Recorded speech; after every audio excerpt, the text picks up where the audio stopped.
अस्सलामुअलैकुम दोस्तों, आज આપણે આલુ પરાઠા બનાવીશું। જે બધાની ફરમાઈશ હોય છે આલુ પરાઠા બનાવવાની, પણ એકદમ ફૂલેલા અને એકદમ સરસ આલુ પરાઠા કેવી રીતના બનાવવા તે આજે આપણે જાણીશું।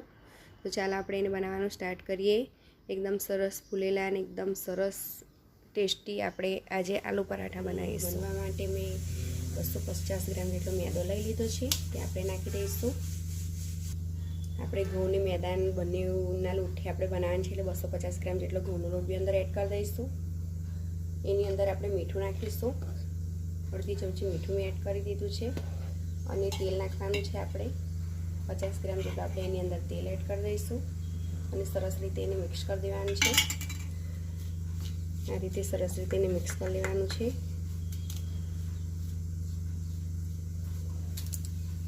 થોડું પાણી એડ કરીને આપણે લોટ સરસ રીતે બાંધી દેવાનો છે।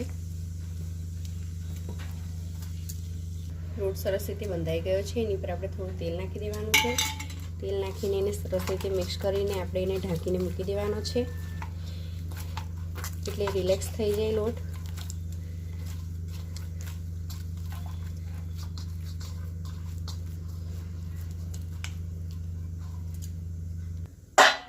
તૈયાર કરવા માટે મેં 4 બટાકાને બાફી લીધા છે।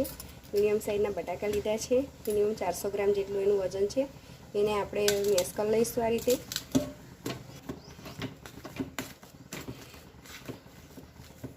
બિલકુલ ઝીણા એને આપણે મેશ કરી નાખવાના છે, જેથી કરીને આપણે જે પરાઠા બનાવીએ તે ફાટી ના જાય।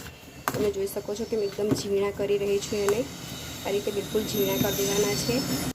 આપણા બટાકા સરસ રીતે એકદમ ઝીણા મેશ થઈ ગયા છે। હવે એની અંદર આપણે મસાલો નાખીશું। સ્વાદ પ્રમાણે મીઠું નાખવાનું છે। મેં અડધી ચમચી મીઠું અંદર નાખી રહી છું। અડધી ચમચી જીરું પાવડર નાખીશું। અડધી ચમચી મરી પાવડર નાખીશું। લીલા ધાણા 50 ગ્રામ જેટલા કટ કરી નાખ્યા છે, તે નાખી દઈશું। એમાં 2 લીલા મરચાં આપણે ઝીણા સમારી દીધા છે, તે નાખવાના છે। કટરની અંદર જ મેં ક્રશ કરી નાખ્યા છે, એકદમ બિલકુલ ઝીણા થઈ જાય મરચાં। અડધી ચમચી આપણે ચીલી ફ્લેક્સ નાખીશું। જે પ્રમાણે તમારે તીખાશ ખાવી એ પ્રમાણે તમે તીખું કરી શકો છો। 1 ચમચી આપણે ચાટ મસાલો અંદર નાખી દઈશું। તેનાથી એનો ટેસ્ટ ખૂબ જ સરસ લાગે છે। સરસ રીતે બધું મિક્સ કરી દેવાનું છે આપણે।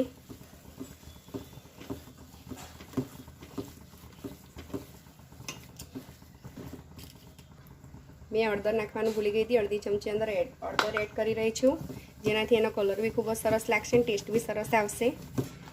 હવે એને સરસ રીતે મિક્સ કરી દઉં છું। બધો મસાલો સરસ રીતે મિક્સ થઈ ગયો છે। હવે આપણે એના પરાઠા બનાવીશું।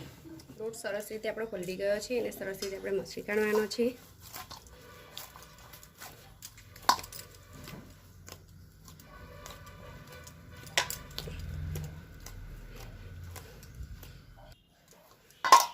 એક આપણે ગોલું લઈશું આટલી સાઈઝનું, એનો ગોલ બોલ બનાવી દઈશું। જે રીતે આપણે રોટલી બનાવીએ છીએ એ રીતથી એને તૈયાર કરી દેવાનું છે। આપણે એની પર કોરો લોટ નાખવાનો છે। લોટની મદદથી આપણે રોટલી બનાવવાની છે, થોડીક મોટી, બહુ નાની નહીં બહુ મોટી નહીં, એ રીતે આપણે અંદર જે મસાલો બનાવ્યો છે તે ભરી શકાય એ રીતે આપણે રોટલી બનાવી દઈશું। આપણે રોટલીની સાઈઝ આટલી રાખી છે, એની અંદર આપણે મસાલો મૂકવાનો છે। મસાલો મૂકીને એની પર આપણે થોડો લોટ લગાવી દઈશું। એકદમ સરસ રીતે આપણા આલુ પરાઠા તૈયાર થઈ જાય છે અને ફાટતા બી નહીં। એક વખત આ રીતે ઘરે જરૂરથી ટ્રાય કરજો। આ રીતે એને વાળી લેવાનું છે। જે વધારેનો લોટ છે તેને આપણે નીકાળી લઈશું। આ રીતે હાથની મદદથી થોડુંક આપણે પ્રેસ કરવાનું છે, પછી ધીરે ધીરે કરીને આપણે એને વણી લેવાનું છે। થોડો લોટ નાખીને આ રીતે આપણે વણીને એને તૈયાર કરી દઈશું।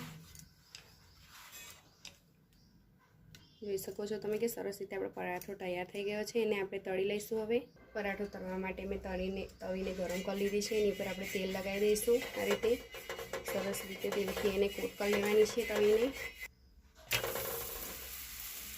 આ રીતે આપણે પરાઠાને નાખી દઈશું। એક સાઈડ આપણે શેકાવા દેવાની છે, મીડિયમ ગેસ પર આપણે એને શેકાવા દેવાનો છે, જેથી કરીને કાચું બી ના રહે, સરસ રીતે શેકાઈ જાય।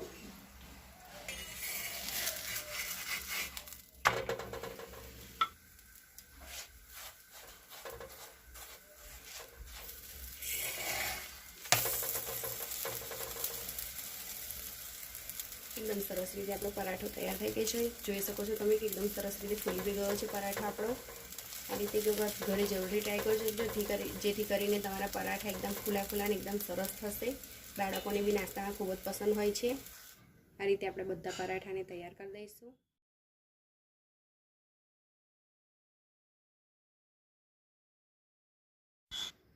સરસ રીતે બધા આપણા આલુ પરાઠા તૈયાર થઈ ગયા છે.